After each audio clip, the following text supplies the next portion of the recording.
Nobody teaches you this in school. You spend 12 years learning algebra, history, and grammar, but not a single class on how money actually works. And that's not an accident. The people who understand money, really understand it, follow a completely different set of rules than everyone else. Rules that are never written down in textbooks. Rules that are passed quietly from generation to generation in wealthy families. Today, I'm handing you those rules for free. These are the 7 money rules that separate the people who build wealth from the people who spend their entire lives wondering why there's never enough. Rule 1. Pay yourself. First, most people follow the same broken system their whole lives: earn money, pay bills, spend what's left, and save whatever remains at the end of the month, which is usually nothing. Wealthy people do the exact opposite.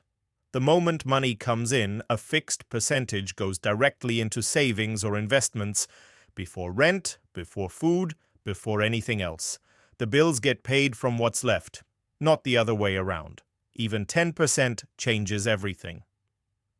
If you earn $2,000 a month and automatically move $200 before you touch any of it, you will have $2,400 saved by the end of the year, without thinking about it once. Set up an automatic transfer on payday. Make it invisible. You will not miss what you never see. Rule 2. Your income is not your wealth. Here's a hard truth. A doctor earning $300,000 a year can be broke. A teacher earning $40,000 a year can be wealthy. Income is not wealth. The gap between what you earn and what you keep, that is wealth. Most people get a raise and immediately upgrade their lifestyle.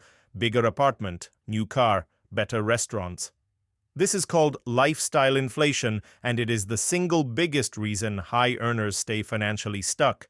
Every time your income goes up, challenge yourself to keep your expenses the same or raise them only slightly. Direct the difference toward assets. That is how you build a gap. That gap becomes freedom. Rule 3. Buy assets, not status. Poor people buy things that make them look rich. Rich people buy things that make them richer. A new car loses 20% of its value the moment you drive it off the lot. Designer clothes are worth nothing the second you wear them. These are liabilities. They cost you money every month and go down in value. Assets are the opposite. Stocks, index funds, rental property, a business. These put money in your pocket every month and go up in value over time. Before every major purchase, ask yourself one question: is this an asset or a liability? That single question, asked consistently, will transform your finances over 5 years. Rule 4.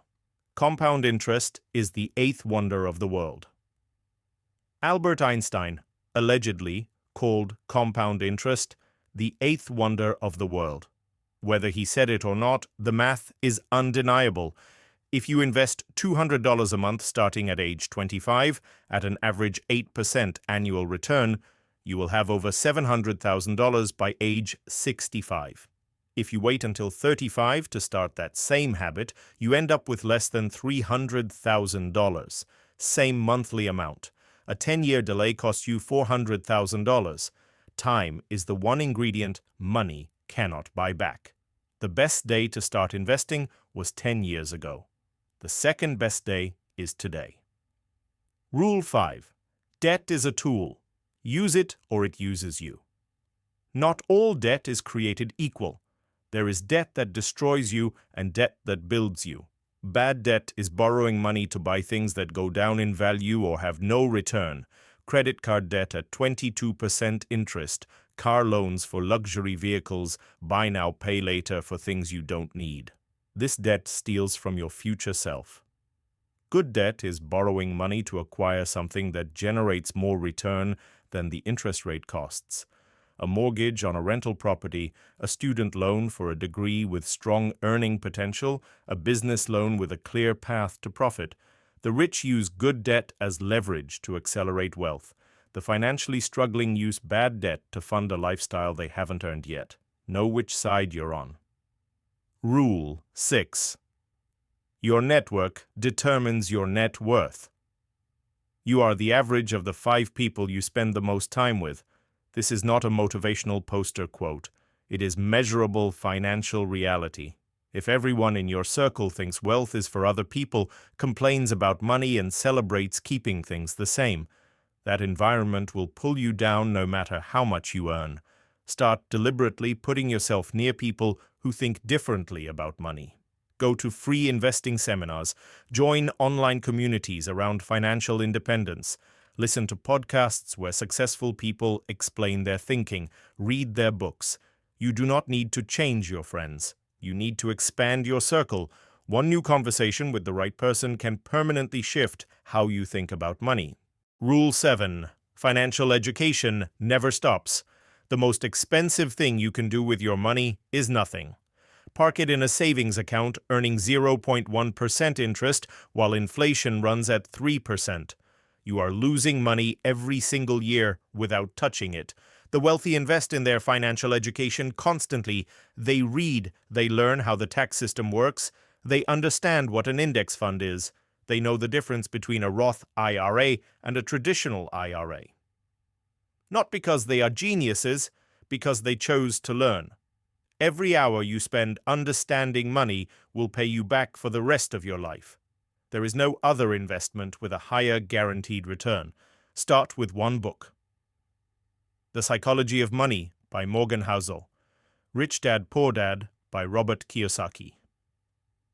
The Millionaire Next Door. Pick one. Read it this month.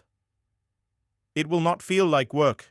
It will feel like someone finally explaining the rules of a game you've been playing blind. Call to action. None of these rules require a high income. None of them require a perfect credit score or a financial advisor or a wealthy family. They require one thing: the decision to operate differently than the people around you. Most people will watch this video and do nothing. That's fine. That's always been the majority. But if even one of these rules landed for you today, write it down right now. Not later.